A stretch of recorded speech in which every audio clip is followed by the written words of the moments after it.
So Holly's here from Pukka. She is the Herbal Education Specialist at Pukka, which is an amazing title. And she's going to tell us a little bit about how we can get a good night's sleep. Over to you, Holly. Thank you very much, Lindsay. Lovely. Let me start by sharing my screen now. So I'll just pop the slides up. Wonderful. Okay. Great. Can everyone see my slides there? We're all good to go? Lovely. Okay, so thank you very much for joining me today. I hope you're all well. My name is Holly Lee Huntley. I'm Pukka's Herbal Education Specialist. Today we're going to be talking about the importance of sleep. So in our 20-minute session together, we're going to be looking at sleep, the importance of it, what interrupts sleep, how to get a good night's sleep, some sleepy herbs, and also we'll have a Q&A session at the end for 10 minutes. So if you've got any questions during the talk, please pop them in the chat box and I'll endeavour to answer them at the end. So my role at Pukka involves basically sharing all my lovely herbal knowledge with all of our wonderful consumers.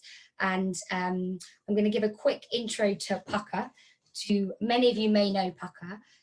We are a global wellbeing brand, so many of you will know us for our teas, but we also do a range of wellbeing supplements as well. So our purpose is to nurture happier, healthy lives through powerful organic plants.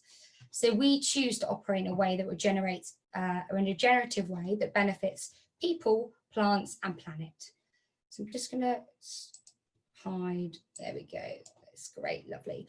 And these 3 Ps, people, plants, and planet, are the most important for us at Pukka, and we do that in a very caring way through sourcing organic and ethical herbs.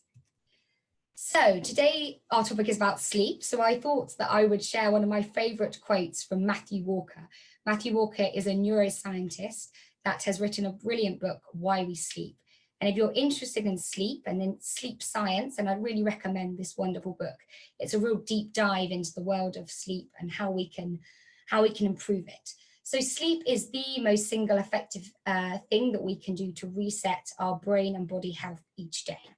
Sleep scientists are now going as far to say that sleep is the foundation for good health. And there's not one process within the body or physiological response within the brain that doesn't benefit from a good night's sleep. But when we don't get a good night's sleep, it can really impair our physical processes and functions. And we all know that, because when we don't have a good night's sleep, then we can feel quite groggy the next day. It can affect our emotional and physical feelings. So let's look at the benefits of sleep.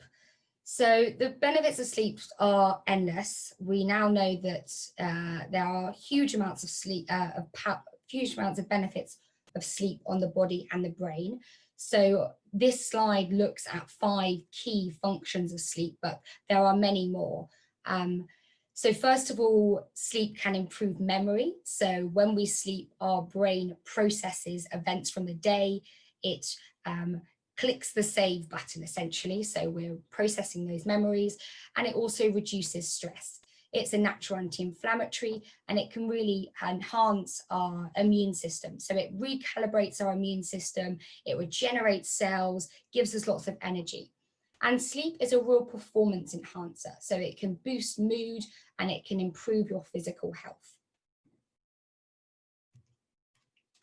So this is some research that was conducted by the University of Oxford, and the scientists there discovered that we're sleeping 1 to 2 hours less per night than we were 60 years ago, which is pretty shocking. And the World Health Organization have actually declared that we're in the middle of a sleep loss epidemic. So what's to blame for this? Now, there are many things that can disrupt our sleep: hormones, lifestyle factors, pain, medication, children, being a parent. But I thought I'd recap these 4 key areas that are important for us in the context of this turbulent year of 2020, because there's been some really interesting research that's come out that's discovered that we're not sleeping very well at the moment. So what's to blame? So disrupted light exposure is my first point. So being exposed to bright light and technical gadgets that emit blue light can disrupt our melatonin levels. Melatonin is the key hormone that regulates our sleep-wake cycle. So when we are exposed, when we're using our gadgets in the evening, that can disrupt our sleep patterns and this circadian rhythm, this sleep-wake cycle. So melatonin, just as a side note, is this hormone that comes out at night. I call it the Dracula hormone, and it's released from our brain in the evening, and it can help us get to sleep, stay asleep, and improve the quality of sleep. So a more sedentary lifestyle. Many of us now are leading much more sedentary lifestyles than we have been before. And we know that physical activity can have a real positive impact on sleep. So when we're not getting enough, and this can detrimentally impair our sleep quality. Stress and anxiety. Stress has a real correlation to sleep and impaired sleep. So it can impair the quality and the quantity of our sleep. And many of us have really felt the stress from the pandemic. At the moment, if you're struggling with sleep and you're feeling stressful, well, that can impair how you feel leading up to going to bed. It can mean that you're feeling quite worried. You can't switch off at night. So all of these can disrupt the sleep pattern, our sleep patterns. Alcohol consumption. So it was reported that 1 in 5 people are drinking more since lockdown. And alcohol, whilst it can send us off to sleep initially, it can actually mean that we wake up quite often during the night, and it interrupts our REM sleep. So our REM is our dream sleep, and that's when we have lots of mental and emotional benefits. So those are the 4 areas that I wanted to kind of explore today, but obviously there are many more. So let's look at how we can get a better night's sleep. So today I'm going to be sharing some really practical tips that you can incorporate as part of your routine. Now, it's just to say that none of this is really groundbreaking. So it's just a nice gentle reminder for you. It's also really important to note that it's quite easy for us to not sleep very well, because we've seen that sleep can be very easily disrupted. So the important thing is that it's not to stress about it. We're all individual. Everyone has different sleep needs, and there is no silver bullet when it comes to sleep. So it's about incorporating lots of these sleep hygienes or sleep practices that we'll look at now. So the first one I wanted to chat to you about is creating the perfect sleep environment. So that's one that's cool, dark, and really quiet. They say that our bedroom should be around 16 to 18 degrees in order for us to get a good night's sleep. And melatonin is produced when our core body temperature drops slightly, and so does our heart rate. So it's important for you just to make sure that your room is really well ventilated, free from any gadgets, free from any technical devices. I like to really make it a nice sleep haven. Setting a sleep pattern is really important. So making sure that you're waking up and going to bed at the same time every day, even on a weekend. The notion of kind of lying in on the weekend, although it's really enjoyable, it can actually really disrupt our sleep pattern over the course of the week. And that's because it's great for us to have a ritual and a pattern, so that programs our brain to tell us when we're ready to go to bed. Get active and outside in the day. I'd say that this is probably one of the most important factors for regulating our sleep-wake cycle. So being exposed to lots of lovely bright light in the day can really set the sleep-wake cycle and improve your melatonin levels in the evening. Getting outside is also great because you're being exposed to nature, so it's really calming and soothing for the mind. And physical activity is great because when you're burning off all that kind of pent-up energy, maybe adrenaline from the day, and it's just important to kind of get moving. So practice a sleeping routine that you love. So as we're all individual, I think it's really important to find a ritual that you really love and that that sets you in the right mood and mind for going to bed. So this can be anything from reading a book, dimming your lights in the room, lighting a candle. I really like to use lots of essential oils. I've got a, probably see here, I've got a diffuser that I often, I add lovely relaxing essential oils like lavender and chamomile to that. So that creates a really nice aroma. Having a bath is really great before bed, or a hot shower, because the drop of temperature from going from being really warm and then to cold can actually initiate melatonin levels.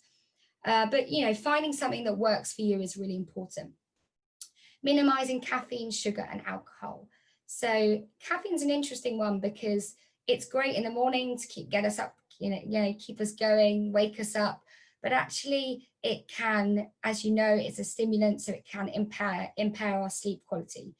Caffeine has a half-life of 5 to 6 hours, depending on how you metabolize it. We're all different, but generally speaking, the average time is to metabolize caffeine is 5 to 6 hours. So that means that if you have a cup of coffee at 3 o'clock in the afternoon, by 9 o'clock, you're still going to have 50% of that caffeine circulating in your system, and that can really, impair how we sleep.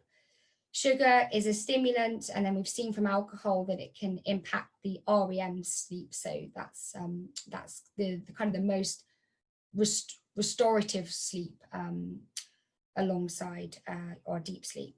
And then unwind with sleeping ingredients. So we're going to focus on some really nice herbs later on in this session, and I'll dive into kind of the ingredients that we use in our nighttime blend.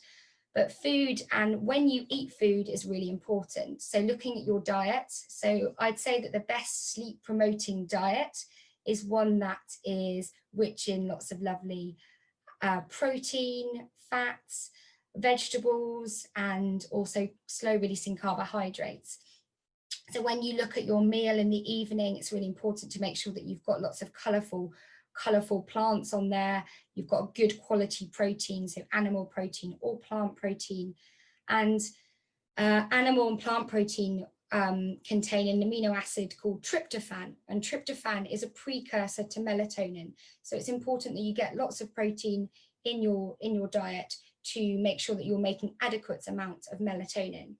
Other ingredients that can be really helpful are oats, nuts, tart cherry juice. That has some interesting studies associated to that. So drinking that can increase your melatonin levels. But, notice how you feel with certain foods. Do carbohydrates make you feel sleepy?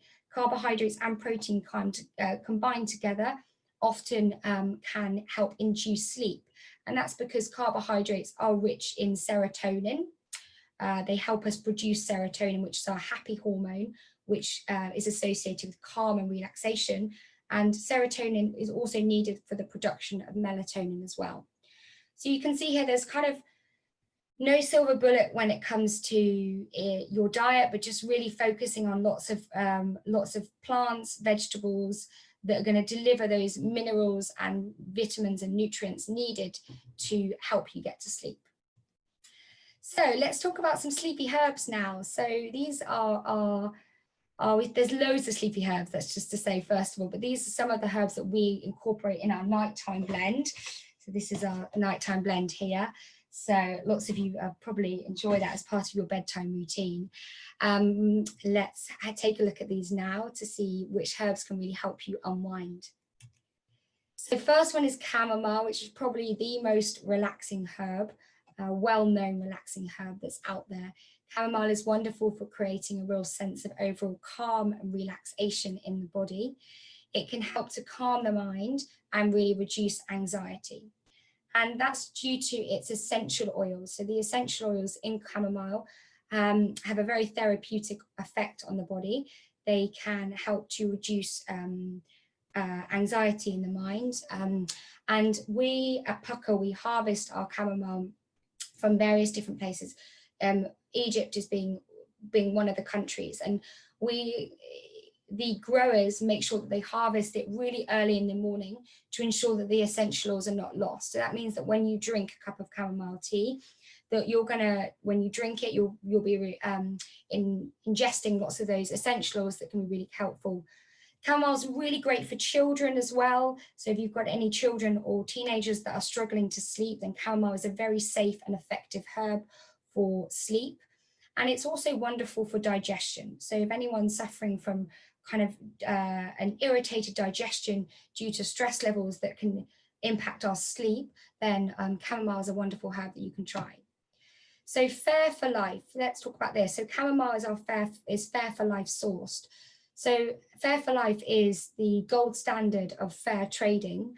It looks at the whole supply chains to make sure that we are sourcing our herbs in the most ethical and fairly traded way. So I just wanted to touch on some of the sourcing stories from chamomile. So the premiums that are paid to the growers and the community of farmers for chamomile, they receive these premiums, and they go towards school supplies, improved kitchen facilities, farm beekeeping projects as well. So when you look out for food or drinks, make sure that you can try and find this Fair for Life logo on the back of products. You can just know that it's the most kind of well reputable Fair for Life standard. Lavender. So lavender is another brilliant herb that can help soothe and calm the mind. It enhances relaxation and promotes a more restful sleep. It can actually prevent you really from waking up in the middle of the night as well. So a wonderful herb here. And its relaxing effects are largely considered to be due to the essential oils present. So whether you ingest them or you apply them topically or you inhale them, it's a very varied herb that you can get through various different applications. So I love using lavender essential oils. So I've got it as in my blend of essentials now for my diffuser, but I also put it in the bath. It's great as a sleep pillow spray before, so you might have seen that there's these wonderful sleepy pillows sprays that are useful.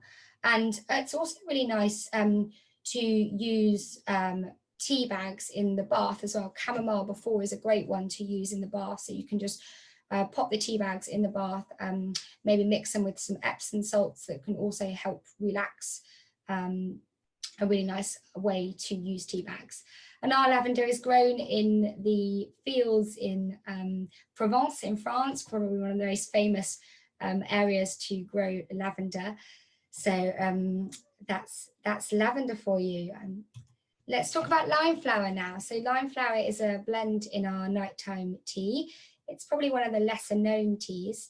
It's very well used in Europe, and it's an ancient remedy used in modern times for overstimulation and sleepiness. So beautiful white flowers that have an incredible aromatic and very sweet scent. Lime flowers are harvested in Hungary, and they're certified Fair for Wild. So Fair Wild. So Fair Wild is an interesting and really important project. 1 in 5 species plant species are actually threatened with extinction. So Fair Wild is a scheme that is set up to protect the plant species and to make sure they're harvested in the most sustainable way. And the Fair Wild premium from this lime flower area was spent on planting trees within the woodland they collect from. So this ensures that that the community of growers are receiving, making sure they're getting a good income from this plant in years to come. So let's talk about valerian. Many of you will know valerian. It's a real ancient remedy used for overstimulation and sleeplessness. The Romans used to prescribe valerian to treat insomnia.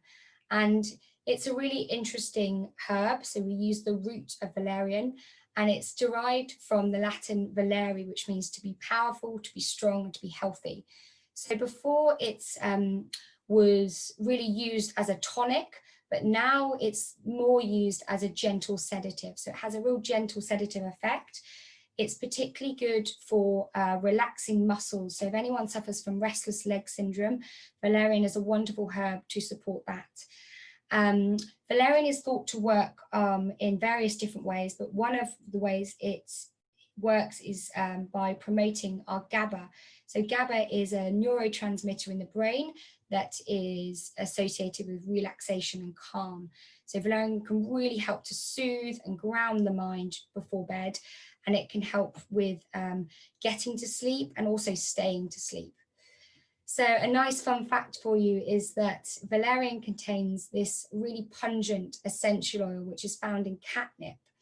And if you ever need cheering up, or you could, you might, I'm sorry, there's just something that's popped up on my screen there. Let me just click that off.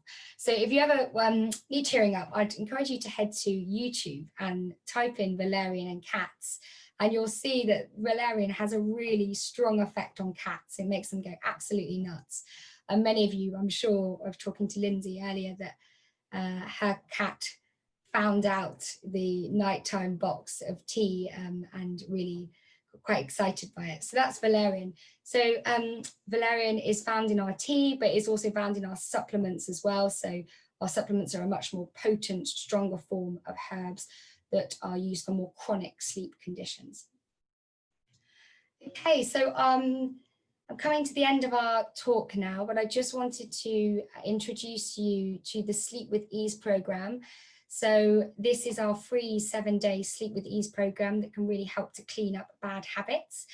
It's advice from our Pukka herbal experts. So we have a team of wonderful herbalists, Ayurvedic practitioners, nutritional therapists that have worked hard to produce a really brilliant document, so you can change your habits in 7 days. And it also includes a sleep diary. So having a sleep diary can be really interesting to just note where what's helping, what's not helping. So a wonderful one to try to get you back onto a nice sleep journey. So that was our whistle stop tour of sleep. I'd really encourage you to go to our website if you'd like to find out more, but for now we're going to have a quick Q&A question time. So I'll stop sharing my screen now, and I think there were some questions that came in before, so I'll answer those first. But yeah, we have had loads of questions in, so it's that was incredibly interesting. Thank you so much, Holly. Really interesting, and really has inspired lots of people to ask their sleep questions. So I'm conscious of time, but if anyone can hang on past 1:45, then we'll try and answer the few questions that we've had in so far. So we did have a couple, as you say, before the session. So people emailed in with a couple of questions. So I've got 2 of those. One is, have you got any tips for teenagers? So I used to fall asleep really easily, but recently I'm struggling. I do all the usual things, including Pukka tea, and I don't feel stressed, and I just don't fall asleep. And I'm not using my phone or watching TV before bed. So any tips for teenagers? Yeah, so hopefully some of the tips that we've focused on today will be really helpful. I would say definitely getting outside is a really, really important thing to do for your sleep. So making sure you're exposing yourself to lots of lovely bright light in the morning can be really helpful. I've started going for walks before work, and that has really changed my sleep habits. Also just focusing on your diet, using lots of those herbs, so chamomile, lavender, they're all really safe for children and teenagers to take. Great, thank you. And the second question we got on email was about trying to get to sleep when you're in pain all the time. So how do you get a good night's sleep if you're in constant pain? This is a really difficult one because sleep and pain is a very vicious cycle. So pain can obviously disrupt our sleep, but then lack of adequate sleep can make pain exasperated as well. So I would say it's important to approach this with a kind of a 2-prong approach. So one, work with your healthcare professional or your GP to really look at that inflammation and calm that pain down. But the other one would just be really trying to focus on those calming and soothing techniques that we spoke about just earlier. I think relaxation and distraction techniques can be particularly good. So listening to a podcast, to a story, a guided meditation, all of these can be really helpful for just really calming your nervous system before bed.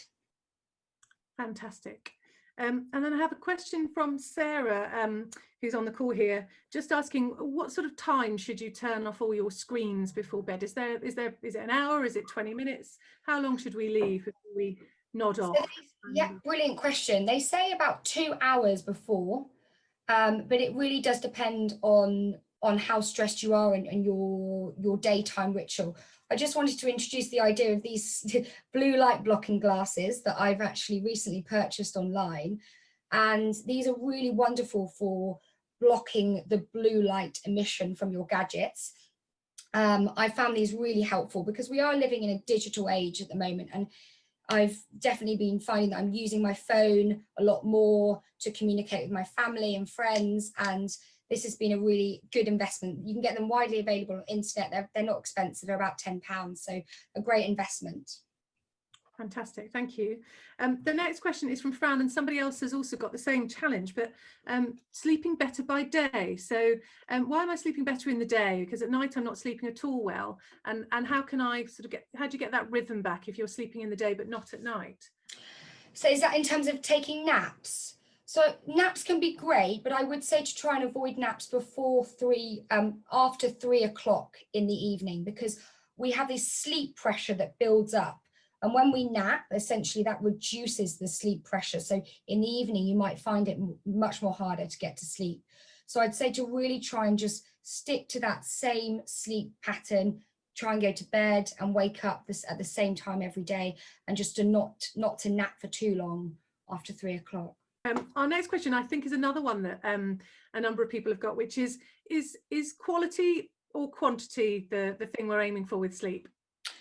Both quality and quantity. So I didn't touch about it today because we didn't really have time, but we've got 2 types of sleep, but our non-REM, our deep sleep, and our REM sleep, which is our dream sleep.